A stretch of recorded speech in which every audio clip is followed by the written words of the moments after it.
Let's see if this car starts. Hasn't been started since April when I put the new master cylinder on. I got from California. Let's do some mudding if it starts. Yeah. Currently the worst condition on the farm. Yeah, the floor's caving. Not that it wasn't before. Oh, she's cranking.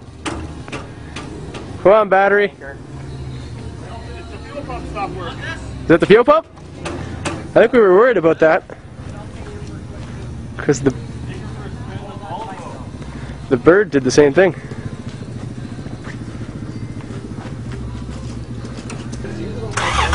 Yeah! Oh, got enough fuel to it. It's been through a lot.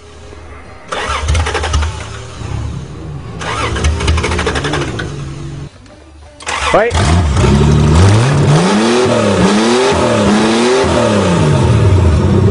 Oh!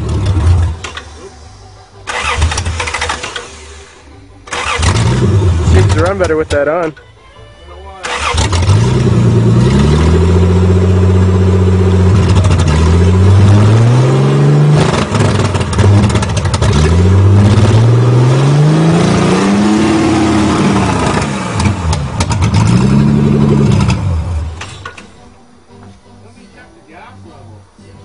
Can you shut the camera off? I smell. Second try, third try. There we go.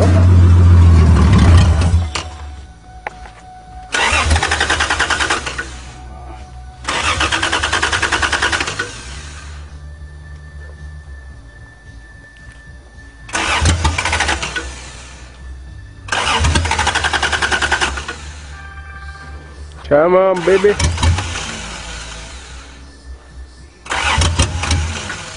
Run the bad gas through it first.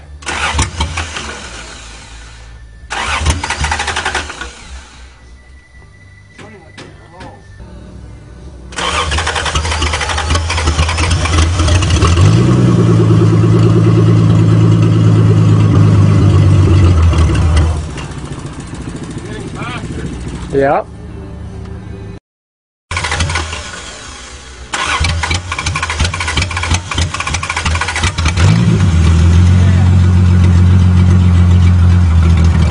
Don't let it fool you, it's stalled before. Oh.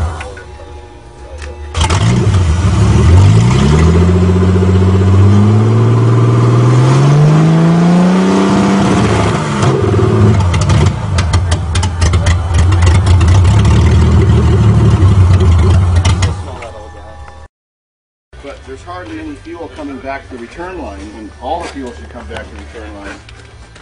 So I think the fuel pump could be screwed up inside just from season. Not making enough pressure.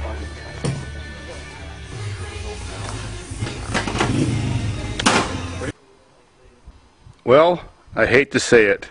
I give up on the Cressida. You just saw me trying to start it for a long time. Well, the engine itself is fine. I first thought it was that crappy old fuel pump that sounded like a mad hornet that didn't have enough beer.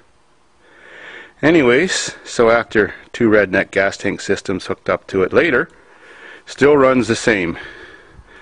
Diagnosis.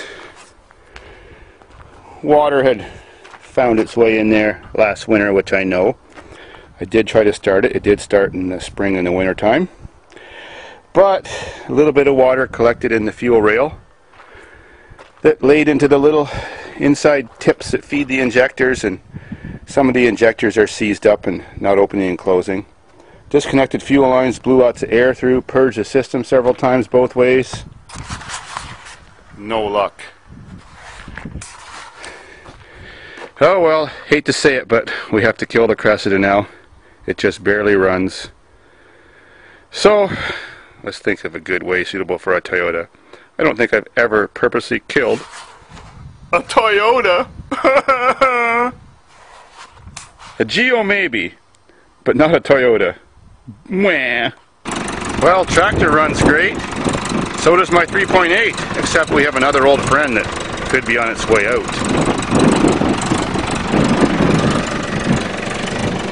There's the front frame, no longer connected to the body.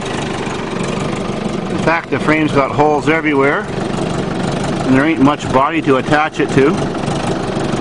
And here's the back part of that same piece of frame. Completely broke off from its body mount. Well, guess what happened? Same thing as my video called Death of an Old's Friend. The frame fell off the car and pulled the steering column out of the rack, so now this wonderful running van has no steering. So on not too busy a day, I'll have to pick it up, see if there's some way to reattach the rack to the frame, considering there's no room under there, and see if I can reattach the frame to the body somehow. What a waste. I really don't want to kill this thing, and the radio sounds awesome too.